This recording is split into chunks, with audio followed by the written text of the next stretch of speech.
প্রিয় দর্শক, আপনারা দেশে প্রবাসে যে যেখান থেকে দেখছেন, অল ইন্ডিয়া সুন্নাতুল জামাত পরিচালিত জামিয়া রহমানিয়ার পক্ষ থেকে আপনাদের সকলকে আন্তরিক শুভেচ্ছা ও অভিনন্দন।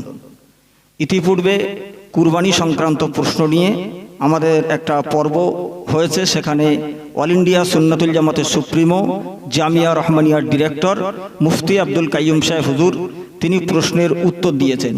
এরপর অনেকেই প্রশ্ন করেছেন বিভিন্ন জায়গা থেকে, তো আমরা তাদের প্রশ্নগুলো নিয়ে দ্বিতীয় পর্বের অনুষ্ঠান শুরু করতে চলেছি।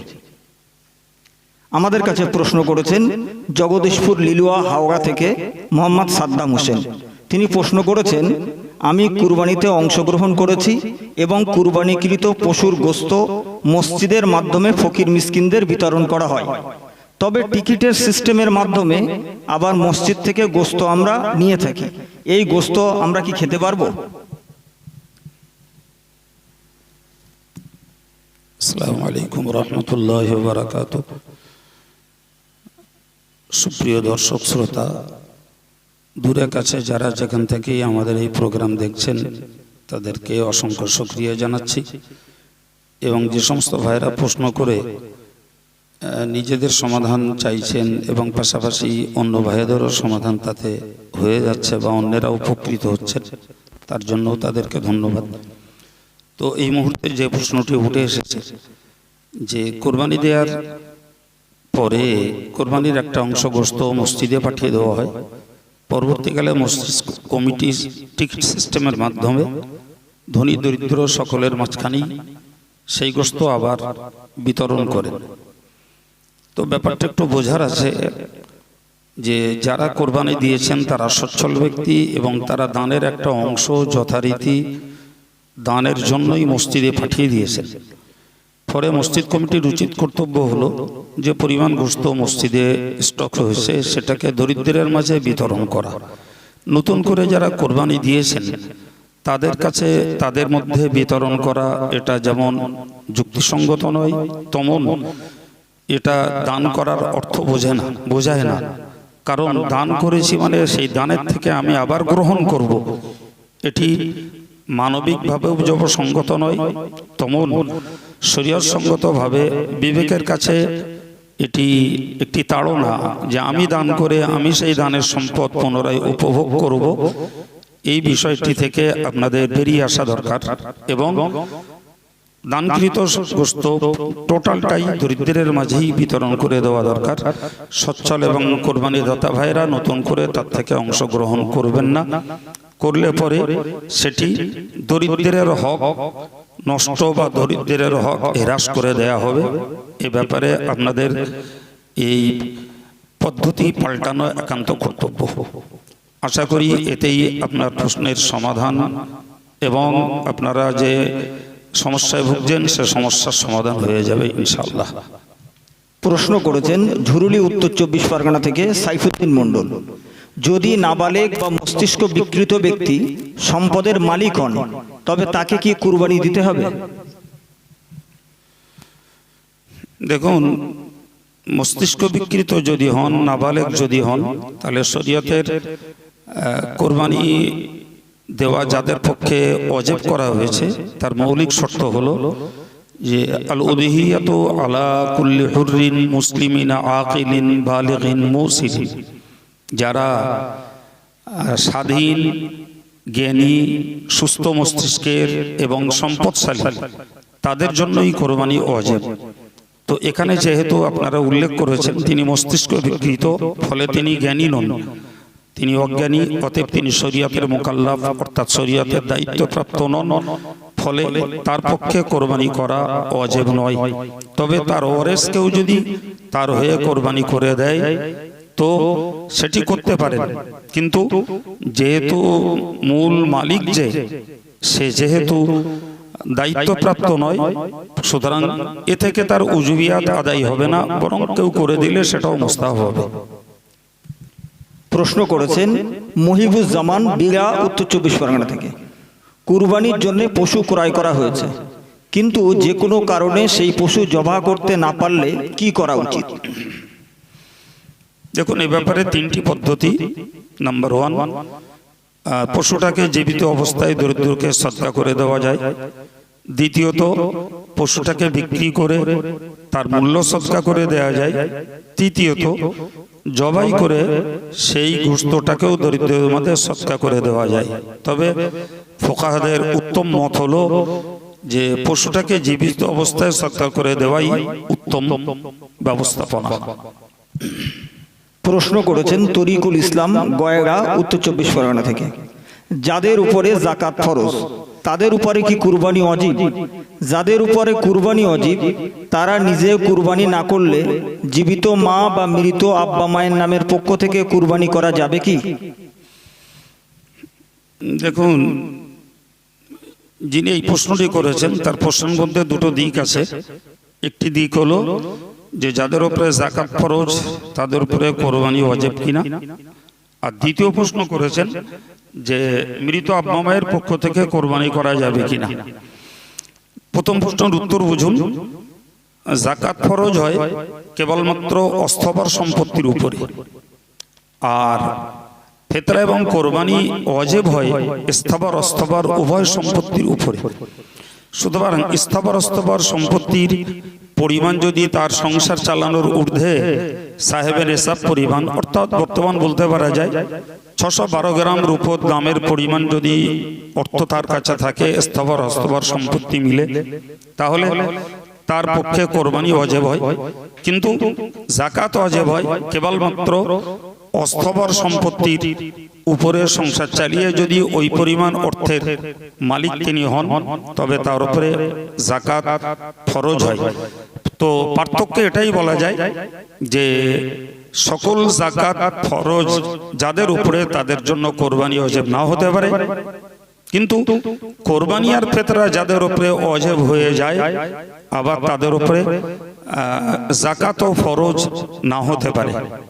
ফলে মনে রাখতে হবে ফিতরা, কোরবানি এবং যাকাত এই পার্থক্য হলো যাকাত একদিকে আর ফিতরা কোরবানি আর একদিকে। যাকাত ফরজ হয় একটি সম্পদের উপর আর ফিতরা কোরবানি ওয়াজিব হয় আরেকটি সম্পদের উপর। পরিমাণটা কি? 612 গ্রাম রূপোর মূল্য, বাকিটুকু যার যতটুকু আছে তার নিজস্ব সম্পদের পরিচয় দিয়ে তার নিজস্ব ফতোয়া সংগ্রহ করা উচিত। এই প্রশ্নের দ্বিতীয় পাঠ হলো যে মৃত মানুষের নামে কোরবানি করা মুস্তাহাব, আর যিনি সচ্ছল জীবিত মানুষ তার পক্ষে কোরবানি করা ওয়াজিব। ফলে আগে জীবিত রোজগারি মানুষ যিনি তার কোরবানি করতে হবে, এর উপরে তার সামর্থ্য থাকে তিনি মৃত আব্বা মায়ের নামে কোরবানি করতে পারেন। যদি নিজের নামে কোরবানি না করে আব্বা মায়ের নামে মৃত যারা তাদের কোরবানি করেন, মুস্তাহাব হিসাবে তাদের সওয়াব হতে পারে, কিন্তু আপনি ওয়াজিব তরকের জন্য গুনাহগার হবেন। প্রশ্ন করেছেন উত্তর 24 পরগনা থেকে রুহুল আমিন মণ্ডল। যদি কুরবানির পশুতে গোশত খাওয়ার ইচ্ছা বা নিয়ত থাকে তাহলে কি কুরবানি সহি হবে? এই প্রশ্নটি আমাদের গত দিনের পর্বেও ছিল, সেখানে আমরা স্পষ্ট করে বলেছিলাম যে একটি পশুতে যে কয়জন পার্টনার হন, শরীকদার হন, তো কারোরই যদি গোশত খাওয়ার নিয়ত থাকে তাহলে গোটা কোরবানিটাই বাতিল হয়ে যাবে। ফলে কোরবানির গোশত খাবার নিয়ত করে কোরবানি করলে ওই কোরবানি আল্লাহ পাকের কাছে গ্রহণযোগ্য নয়। বরং মনে রাখতে হবে কোরবানি দেওয়ার মূল উদ্দেশ্য হলো আল্লাহ পাকের নৈকট্যতা লাভ করা। সেখানে গোশত খাওয়া বা দুনিয়ার নাম যশের কোনো স্বার্থ থাকবে না, তবেই আল্লাহর কাছে কোরবানি কবুল হওয়ার আশা করা যায়। আশা করি সমাজ এই জাতীয় মানসিকতা থেকে বেরিয়ে কোরবানিটাকে নিছক আল্লাহর জন্যই বরাদ্দ করতে মানসিকতা তৈরি করবেন। আল্লাহ তৌফিক দিন, আমিন।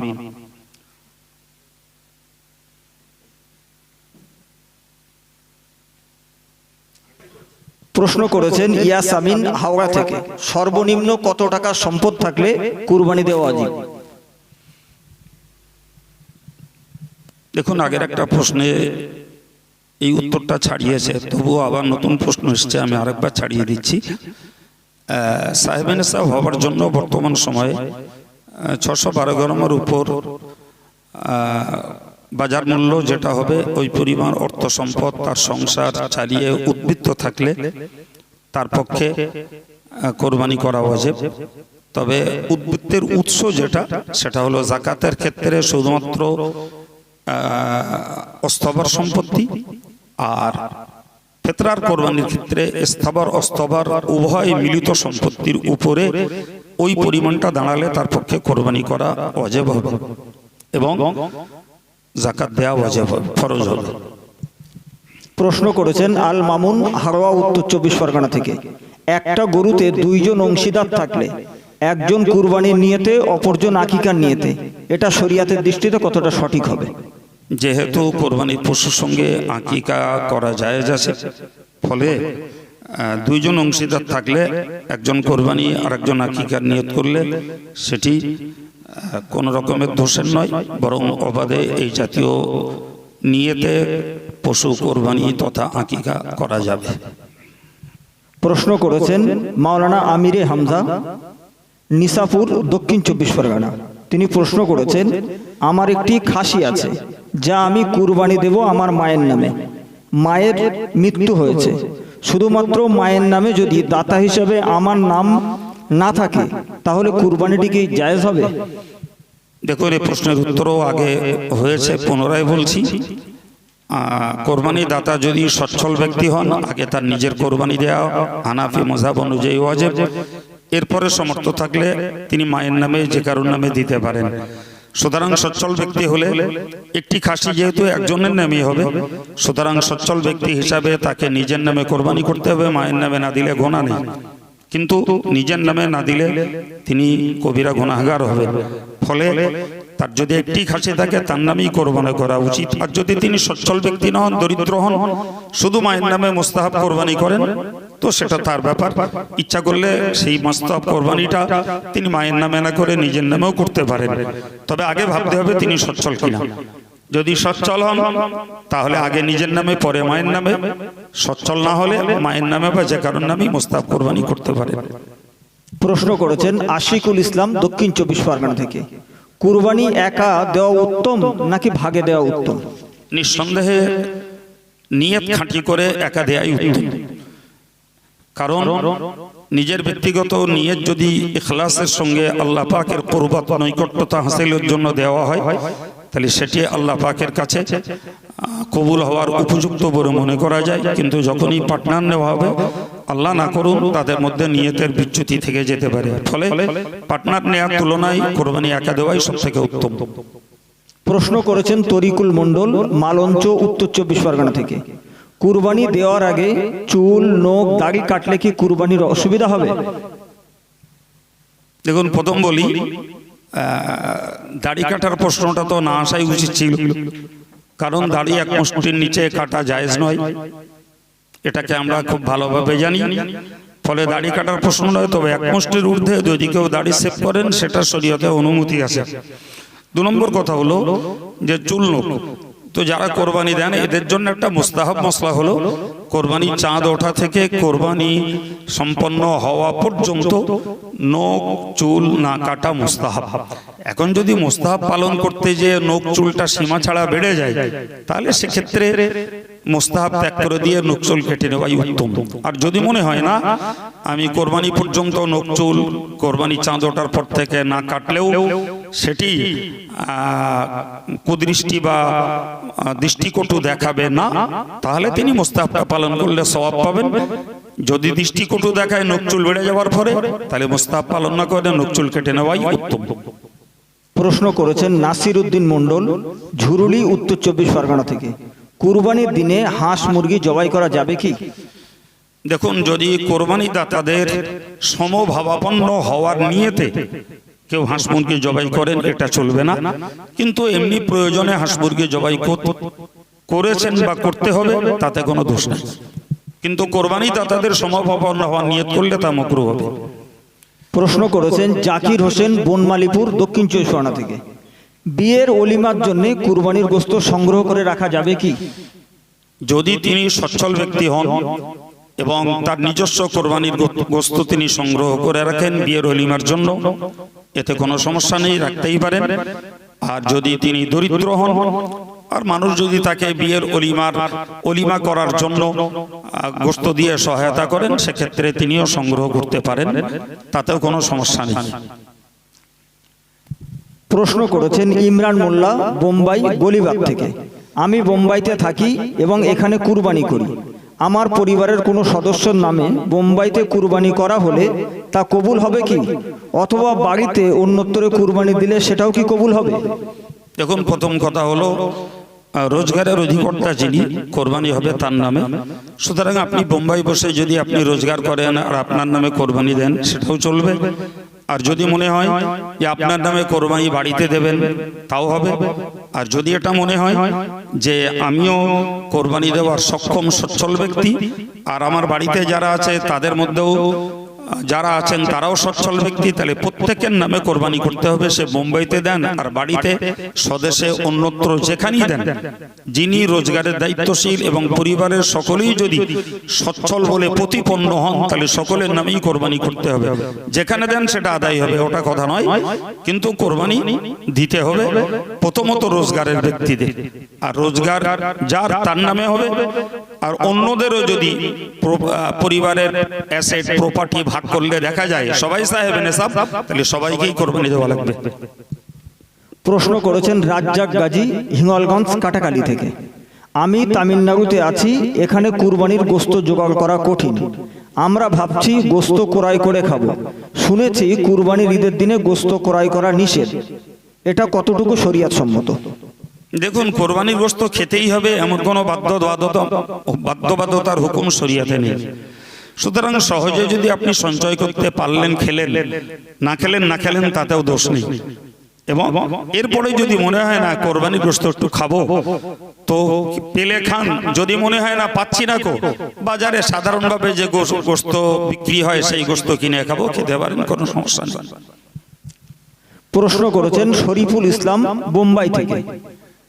বোম্বাইতে কুরবানির গরু জবেহের পরে গরুর গায়ের উপরে বুট, জুতা বা চপ্পল পরে উঠে চামড়া ছাড়ানো হয়, এটা কতটা শরীয়ত সম্মত? দেখুন, চামড়া ছাড়ানোর সুবিধার্থে যদি পায়ে জুতো পরে থাকেন সেটা দোষের নয়। যেহেতু কোরবানির পশু, হয়তো আমরা আদবের দিক দিয়ে মনে করি যে এদের গায়ে পা দেওয়াটা কেমন লাগবে, কিন্তু শরীয়তে এটার কোনো নিষেধাজ্ঞা জারি নেই। সুতরাং কাজের সুবিধার্থে যদি চামড়ার উপরে পা রেখে চামড়া ছাড়ান তো সেটা জায়েজ হবে। প্রশ্ন করেছেন মোহাম্মদ শরীফুল কারিগর, বোম্বাই থেকে, বোম্বাই প্রবাসী। কুরবানির গোশত 3 ভাগে ভাগ করা কি বাধ্যতামূলক? বোম্বাইয়ের অনেকেই প্রথমে কিছু গোশত রান্না করে, বাকি গোশত আশেপাশে একটু বন্টন করে, বাকিটা নিজের জন্য রেখে দেয়, এটা কতটা শরীয়ত সম্মত? দেখুন, আগের কথাটা খেয়াল রাখতে হবে। কোরবানি কবুল হওয়ার জন্য দরকার নিজের বিশুদ্ধ নিয়ত, আল্লাহ পাকের নৈকট্য অর্জনের চিন্তা। যদি সত্যি কোনো কোরবানি দাতা ইখলাসের সঙ্গে তিনি কোরবানি আদায় করেন, তারপরে যদি মনে করেন যে আমার জবাই হয়ে গেছে, আমি কিছু গোশত নিয়ে রান্না করব, তো তার নিয়ত স্বচ্ছ থাকলে এই রান্না করে খাওয়াটা দোষের নয়। আর নিয়তে যদি ত্রুটি থাকে তাহলে গোশত আগে নিয়ে খান আর পরে নিয়ে খান, কোরবানি বাতিল হয়ে গেছে, কোরবানির সওয়াব হবে না। এরপরে মনে রাখতে হবে যে কোরবানির গোশত 3 ভাগে বিলিবন্টন করা ফরজ ওয়াজিব নয়, ওটা মুস্তাহাব জিনিস। এখন যদি কেউ মনে করেন যে আমার কোরবানির গোশত আমি দান করব না, টোটালটাই নিজে খাবো, তাও খেতে পারেন। তবে মানবিকতা এটাই বলে, যারা দরিদ্র মানুষ তারা সারা বছর গোশত সঞ্চয় সংগ্রহ করে খেতে পারেন না। কোরবানি মুসলমানদের একটা অবাধ এবং আম দানের উৎসব, ফলে আমরা একটা অংশ দরিদ্রদের মাঝে দেব, এটা নিশ্চিত। যেমন মানবিকতা তেমন ইসলামের একটি সহানুভূতি আর দরিদ্রের প্রতি প্রীতি ভালোবাসার উপযুক্ত লক্ষণ বা নিদর্শন। ফলে সব না খেয়ে কিছু দরিদ্রকে দেওয়া উচিত। এবং শুরুর দিকেই নিজে খেয়ে নেবো এটা করলে ভিতরে আপনার নিয়ত কি আছে আল্লাহ ভালো জানেন। তবে বাহ্যিকটা যেন দেখলে মনে হয় যে এই জাতীয় ব্যক্তিরা গোশত খাওয়ার জন্যই কোরবানি দিয়েছে, যেটা কোরবানি কবুল না হওয়ার পথে একটি বড় অন্তর হয়। এই দিকটাই মাথায় রেখেই গোশত আগে খাবেন না পরে খাবেন সেটা আপনাদের ভাবা উচিত।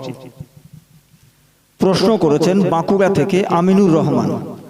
কুরবানি দেওয়ার সময় 3, 5, 7 ভাগেতে ভাগ করে প্রত্যেক ভাগে কুরবানির সময় পরিবারের একজনের নাম উল্লেখ করা হয়। এই নাম মৃত ব্যক্তির নামে হলে কুরবানি গ্রহণযোগ্য হবে কি?